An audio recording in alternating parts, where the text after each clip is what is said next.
دیکھیں صرف عربی زبان کا لفظ ہے، کیا ہے؟ اس کا لفظی معنی ہوتا ہے پھیرنا، صرف کا مطلب صحیح ہے، پھیرنا پھیرنا۔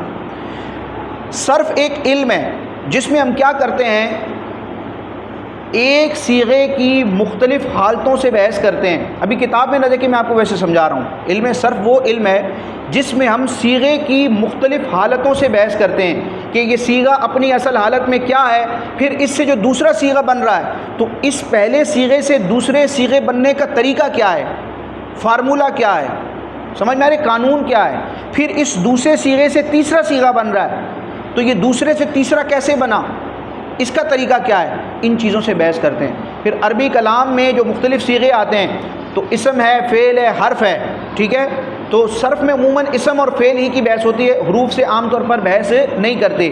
اب اگر وہ فعل ہے تو ہم نے دیکھنا ہے کہ وہ فعل ماضی ہے، مضارع ہے، امر ہے، نہیں ہے، فعل نفی جہت بلند جازمہ ہے، نفی تاکید بلند ناصبہ ہے، یہ فعل معروف ہے یا مجہول ہے، یہ فعل جو ہے مثبت ہے یا منفی ہے۔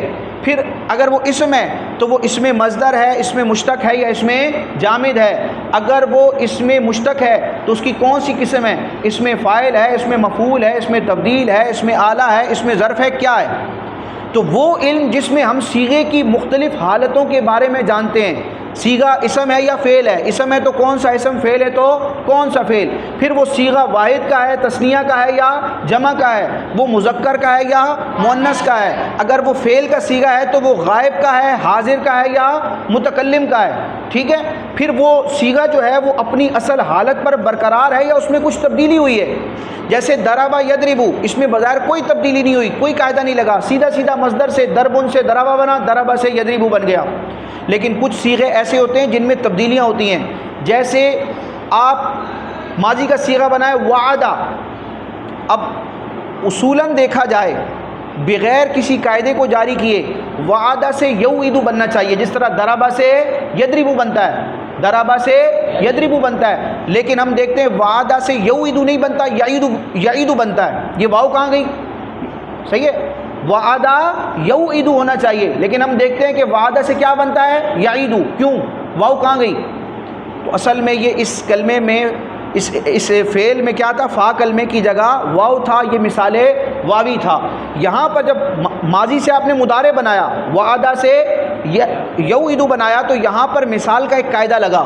وہ جب آپ مثال کے قواعد پڑھیں گے تو اس میں آپ سر فہرست یہ قاعدہ سمجھیں گے کہ یہ جو فا کلمے کی جگہ واو آ رہی ہے تو اس کی کچھ شرائط ہوتی ہیں، اگر وہ شرائط پائی جائیں تو اس واو کو، فا کلمے کی واو کو کیا کر دیتے ہیں، حذف کر دیتے ہیں، یعنی ریموو کر دیتے ہیں۔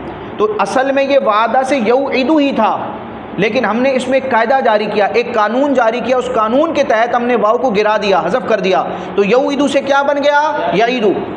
اب یہ واو کیوں گری، وہ قاعدہ کون سا ہے؟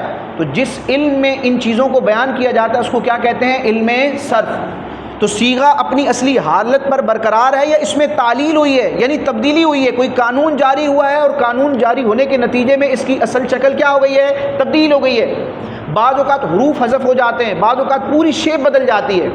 تو اب علم صرف وہ علم ہے جس میں ہم صیغے کی مختلف حالتوں سے بحث کرتے ہیں، یہ دیکھتے ہیں کہ صیغہ فعل ہے یا اسم ہے، اسم ہے تو کون سی قسم کا اسم ہے، فعل ہے تو کون سی قسم کا ہے، پھر کیا ہے کہ وہ صیغہ واحد کا ہے، تثنیہ کا ہے یا جمع کا ہے، مذکر کا ہے یا مؤنث کا ہے، پھر یہ بھی دیکھتے ہیں کہ یہ صیغہ اپنی اصل شیپ، اپنی اصل حالت پر برقرار ہے یا اس میں کوئی قاعدہ لگ کر تبدیلی ہوئی ہے۔ جیسے کہ محموس کے قواعد ہوتے ہیں، مضاعف کے قواعد ہوتے ہیں، مثال، اجوف، ناقص، لفیف کے قواعد ہوتے ہیں جو آپ نے ہفتہ اقسام میں یہ پڑھے ہیں، صحیح ہے، مثال، اجوف، ناقص، مضاعف، محموز، پڑھا ہے نا آپ لوگوں نے؟ تو ان سب کے الگ الگ قواعد ہیں، محموس کے الگ قواعد ہیں، کیونکہ جہاں محموز والا کلمہ آئے گا اگر قاعدہ لگ رہا ہوگا محموس کا تو لگانا پڑے گا آپ کو۔ اگر کلمہ اجوف ہے تو اجوف کا قاعدہ اگر اس اجوف والے کلمے میں لگ رہا ہے تو آپ کو لگانا پڑے گا، جیسے قوالا سے یقولو، نصرا ینصرو، قوالا یقولو، لیکن آپ دیکھو گے قوالا یقولو نہیں ہوتا، قوالا کو کالا بنا دیتے ہیں اور یقولو کو کیا بنا دیتے ہیں، یقولو۔ اب یہ قوالا سے کالا کیسے بنا؟ تو ایک اصول ہے کہ واو متحرک ہو، ما قبل مفتوح ہو، اور بھی شرائط ہوتی ہیں اس کی، واؤ کے اوپر زبر ہے اور اس سے پہلے والے حرف پر بھی کیا ہے؟ زبر ہے. تو واؤ مفتوح واؤ کے اوپر زبر ہے اور اس سے پہلے کیا آ رہا ہے؟ زبر آ رہا ہے. تو اس واؤ کو کس سے بدل لیتے ہیں؟ الف سے. اسی طرح یا میں بھی ہوتا ہے. تو قوالا واؤ کے اوپر زبر ہے اور اس سے پہلے والے حرف کاف پر بھی کیا ہے؟ زبر ہے. اس کو کس سے بدل دیں گے؟ قوالا سے کیا بن جائے گا؟ قالا. بایا یا متحرک ہے، ماں قبل بھی مفتوح ہے، کیا کریں گے؟ واؤ متحرک یا متحرک ہو اور ماں قبل بھی مفتوح ہو، یعنی اس کے اوپر زبر ہو، تو کیا کرتے ہیں؟ واؤ اور یا کو الف سے بدل دیتے ہیں. تو قوالا سے کالا، بایا سے. اسی طرح یکولو، قوالا یکولو، نصرا ینصرو. یکولو سے یقولو کیسے ہوا؟ یقولو کیسا ہوا؟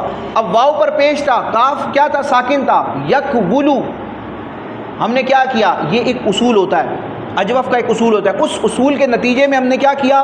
واؤ کا جو پیش تھا، واؤ کا دمہ تھا، وہ ٹرانسفر کر دیا کس کی طرف؟ کاف کی طرف. تو یکولو سے کیا ہو گیا؟ یقولو. تو الا ھذا القیاس مثال ہے، اجوف ہے، ناقص ہے، لفیف ہے، محموز ہے، مضاعف ہے، ان کے مختلف قواعد ہوتے ہیں. تو یہ تمام قواعد سمجھنے کا جو فن ہے، اس فن کو کیا کہتے ہیں؟ علم صرف. تو اب خلاصہ کیا ہوا کہ علم صرف وہ علم ہے جس میں صیغے سے بحث کی جاتی ہے کہ صیغہ کون سا ہے، اسم ہے، فعل ہے، اسم ہے تو کون سا، فعل ہے تو کون سا، یہ صیغہ اپنی اصل حالت پر برقرار ہے یا اس کی پہلے کوئی اور حالت تھی، اب تبدیلی ہوئی. اگر تبدیلی ہوئی ہے تو کس قاعدے کے نتیجے میں تبدیلی ہوئی؟ بعض تبدیلیاں قانون کے تحت ہوتی ہیں، بعض خلاف قاعدہ ہوتی ہیں، خلاف قیاس ہوتی ہیں. سمائی کہ عربوں نے اس کلمے کو ایسے استعمال کیا تو ہم نے بھی اس کو ایسے استعمال کر دیا. تو علم صرف میں اس چیز سے آپ نے بحث کرنی ہے، صیغے سے بحث کرنی ہے.